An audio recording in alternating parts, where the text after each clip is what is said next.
Brothers and sisters, please keep your safety in mind when you are deciding to leave the tyrannical cult known as Islam, because it's dangerous out there. I have a close relative of mine that decided to take off her hijab, which is a scarf that women are supposed to put on, and she was beaten by her dad until she was bleeding. She was bleeding. She could have been killed that day, because her dad, when he gets so angry, then he goes into this like rage mode, and she could have been killed that day. So in this video, I want to give you 4 different options as you are making the transition out of this cult, in order for you to leave safely without risking your life, because it really can be risky. I would invite people that maybe are curious about this, just go type in on YouTube ex-Muslims, and you will see in the first 5 results or so, you'll see this Vice mini documentary. I think it's 18 minutes. Check it out. Check it out. It's dangerous. It's dangerous. Okay? So I want to give you 4 different options here, and then you can sort of weigh it out and see, which one is your best option, okay? So option number 1, you guys gonna get ready for a dose of irony here, okay? Option number 1, try to identify, and all of this of course can depend where you live, but try to identify a person, either a relative, a friend, someone maybe with some influence, and tell them what you're about to do. If you trust them, of course, you have to trust them 100%. Tell them what you're gonna do. They'll probably understand the dangers involved, and ask for their help, protection, etc. Now, where the irony comes from, when Uncle Mo, the supposed prophet of the cult leader, when he when he started preaching Islam, now he did start off peacefully. He started abusing the power when he actually had power, started to wage warfare. But in the beginning, he started peacefully. And so because the people around him did not like the message, it threatened their traditions, they actually wanted to kill him. But he had this uncle named Abu Talib, right? And Abu Talib protected him. Abu Talib had influence. He was one of the leaders of the Quraysh tribe. And he had a lot of influence, and so he protected him. He took him under his wing, and he made sure that nobody's gonna get to him, nobody's gonna kill him. And because of that, they couldn't kill him. And until his uncle Abu Talib died, that's when he pretty much left Mecca to Medina. So find an Abu Talib. Ironic, right? Find an Abu Talib in your life. If you could do that, that's fantastic. Perhaps when you come out and say, well, you take off your scarf as a woman or as a man, you just say, look, let's say you have a moment where you're always fake praying, right? I know that's pretty common. And yes, suddenly, I mean, I did that. I had my brother with me when we did that the first time. We just stopped, like, my dad's like, time for prayer. We didn't do it.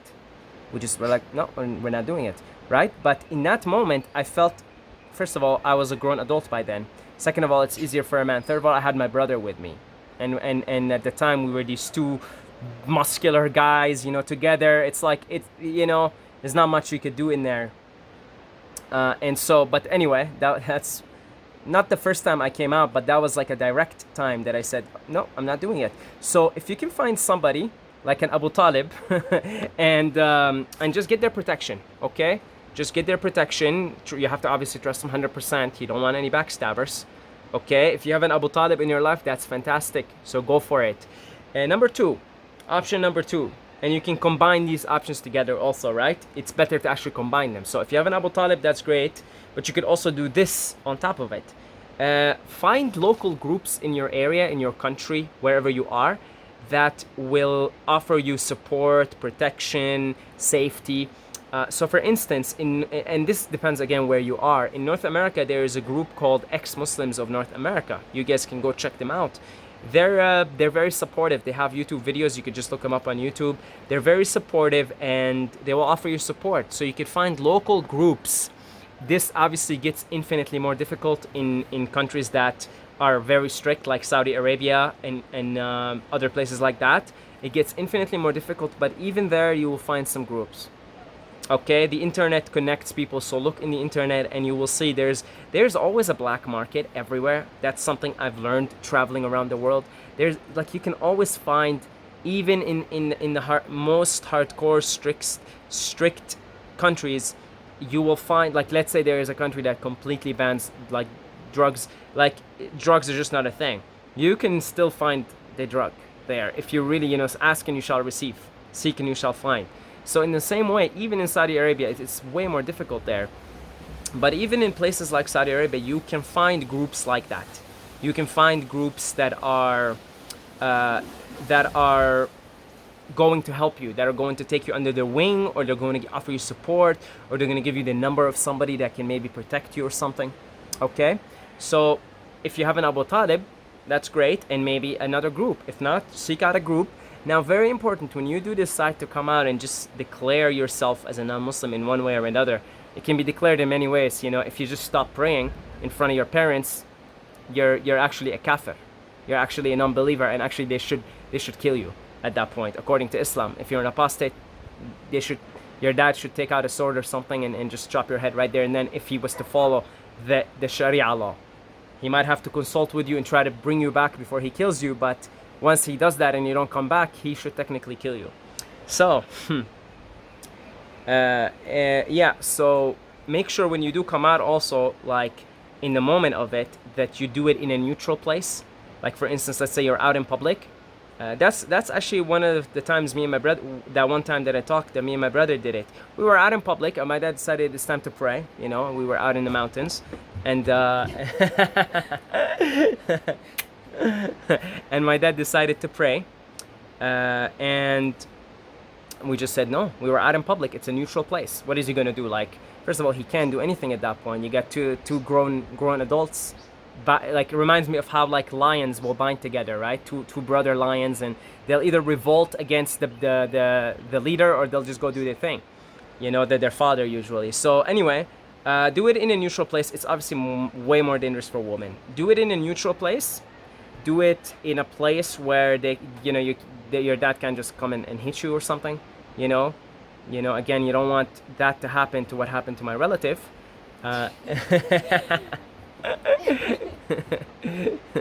Yeah, you don't want what happened to my relative to happen to you. Yeah, maybe if you decide I'm gonna do it around this time, hell, inform the police. Just tell them, look, that's how it is. I'm scared for my safety. Can you please come near my house at this specific time? That's when I'm gonna do it. But my point: ask and you shall receive, seek and you shall find. You can find help. It depends where you are. Police, of course, if you're in North America or Britain or something like that, right? But of course, if you're in Saudi Arabia, good luck with that. The police is gonna beat you. They have like in Saudi Arabia, they have a thing. It's an institution. Forget its name. Al-Amr bil-Ma'ruf wa-Nahy anil Munkar. They will beat you up. Actually, they walk around with sticks. They have like their bearded men walk around with sticks. It's crazy. They'll beat you up if you're not following like even the tiniest of rules. With a stick, they'll just beat you. They'll just smack you. It's crazy. So it depends where you are. But my point being, local groups, and when you do come out, again, make sure you have some kind of a backbone, some kind of a safety where they can't do anything. No, like, if let's say when you do come out with it, if again, have somewhere to sleep, have somewhere to go if need be. I don't know, for some people, their parents are less strict. They're gonna sit down and talk to you. That's much easier to get around. But I'm talking about parents who will beat their children up, and that is extremely common in the Muslim world. Because if you're an apostate, you're basically supposed to die if you don't decide to come back. They're supposed to kill you if they actually follow the Islamic rule, the Sharia law. So that's number 2.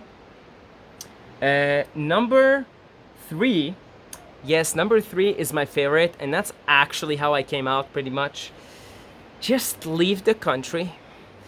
I know that's easier said than done. You might be enrolled in university or something, but do you really, if you're in a Muslim country and it's pretty strict, because not all Muslim countries are strict. Kazakhstan is a Muslim country and they don't care, right? It's a majority Muslim country, or a near majority Muslim country anyway. And yeah, you can walk around with no hijab and you can just go order alcohol and whatever. But most Muslim countries, or a lot of Muslim countries are, like Saudi Arabia, Iran, Pakistan, and much more, Iraq, much more, right? So, do you really want to be there? if it's that dangerous for you there.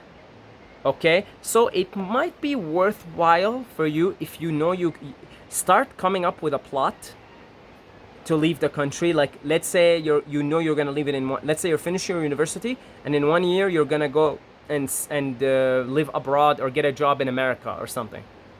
While, let's say, your parents, I don't know, they live in Saudi Arabia, right? If I was you personally, that's just me, I would wait it out. I would wait out a year. I would fake pray and do all this bullshit if it meant your safety. We want you to be alive and well, okay? If it meant your safety. If your safety, if you think that you have a very high chance that your safety is going to be okay, go for it. You know, why not? If it's like a 95% chance, you're going to be fine. No one's going to hit you. Parents aren't as strict, or the country you're in isn't as strict. Then yeah, you don't want to wait 1 or 2 years of fake praying and faking all of this. Then you might want to come out, okay? Just take the plunge and come out. But if it's your safety at hand, you might want to wait a year or two, whatever, if you know you have a backup plan.